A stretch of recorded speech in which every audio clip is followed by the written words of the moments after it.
89歳の B さんは認知症のために自分のいる場所を理解できません。時々家に帰ると歌え、施設の玄関付近を行ったり来たりしています。ご飯の指導をしなきゃお客さんが来るなど、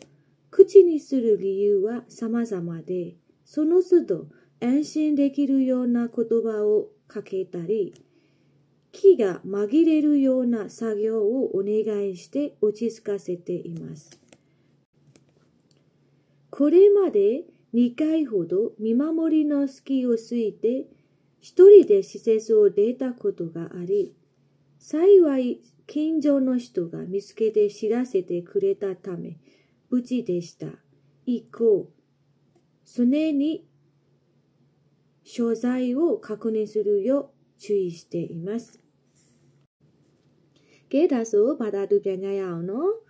89歳の B さんは89နှစ်ရှိပြီဖြစ်တဲ့ B さんက認知症のために認知症ဆိုတာကအုံနောက်မဉဏ်ချိုရင်းတဲ့ယောဂဖြစ်ပါတယ်認知症ဖြစ်နေတဲ့အတွက်自分のいる場所をမိမိရှိနေတဲ့နေရာကို理解できませんသူမသိနေပါဘူးတဲ့時々တခါတလေတဲ့家に帰ると歌えအိမ်ပြန်မယ်လို့ပြောပြီး歌えဆိုတာကဒီကိုပြောလာတာပေါ့နော်歌えるရဲ့အဓိပ္ပာယ်ဒီ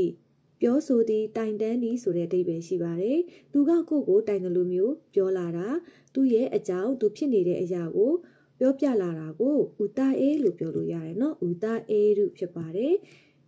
အိမ်ပြန်မယ်လို့ပြောပြီးတော့တဲ့施設の玄関付近をဒီ施設ဆိုတော့ဂေဟာရဲ့玄関付近ဆိုတာက玄関ဆိုတာကဝင်ပေါက်ပေါ့နော်ဝင်ပေါက်付近ဆိုတော့အနီးဝန်းကျင်ကို行ったり来たりしていますသွားလိုက်လာလိုက်လုပ်နေပါတယ်ご飯の指導をしなきゃထမင်းချက်ဖို့မလုပ်လို့မရဘူးထမင်းချက်ဖို့အတွက်ပြင်ဆင်မှရမယ်လုပ်မှရမယ်お客さんが来るဧည့်သည်ကလာမယ်などစသဖြင့်口にする理由は口にするဆိုတာကပြောသည်ဆိုတဲ့အဓိပ္ပာယ်ပါ EU ပေါ့နော်အဲ့တော့ပါဇက်ကနေပြောလာတဲ့理由ကအကြောင်းပြချက်ကတဲ့さまざまတဲ့အမျိုးမျိုးဖြစ်ပြီးတော့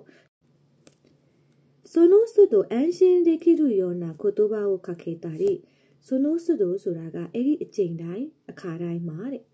安心できるような言葉သူစိတ်ချမ်းသာမှုရှိအောင်စိုးရိမ်မှုမရှိတော့အောင်ပေါ့နော်စကားလုံးတွေကိုစကားတွေကိုပြောပြတာတို့ခိကမာဂီရေရုယောနာမာဂီရေရုဆိုတာကယောနောတိခိကမာဂီရေရုယောနာစကြောဆိုတော့စိတ်ကတခြားနေရာကိုရောက်သွားအောင်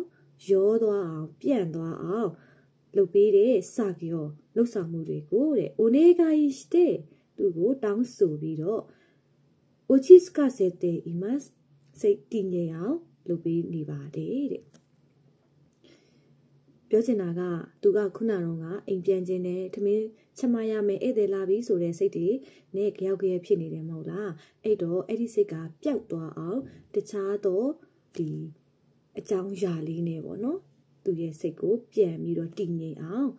လုပ်ပေးခြင်းဖြစ်ပါတယ်これまで2回ほどဒီအခုထိပေါ့နော်သူက2ကြိမ်လောက်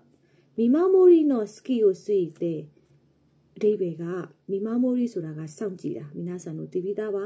စကီဆိုတာကကြတော့ကွာဟနေတာအတွဲလိုက်ပါတာပြန်ရမယ်ဆိုရင်တော့သူစောင့်ကြည့်နေတဲ့ဂျားတွေကအလစ်မာလို့ပြောချင်တာနော်ဒီရောချဆန်ကိုဝန်ထမ်းကလိုပဲဖြစ်မိမမိုးကြီးလုပ်ပေးရတယ်မလားအဲ့လိုလုပ်ပေးနေတဲ့ဂျားထဲမှာ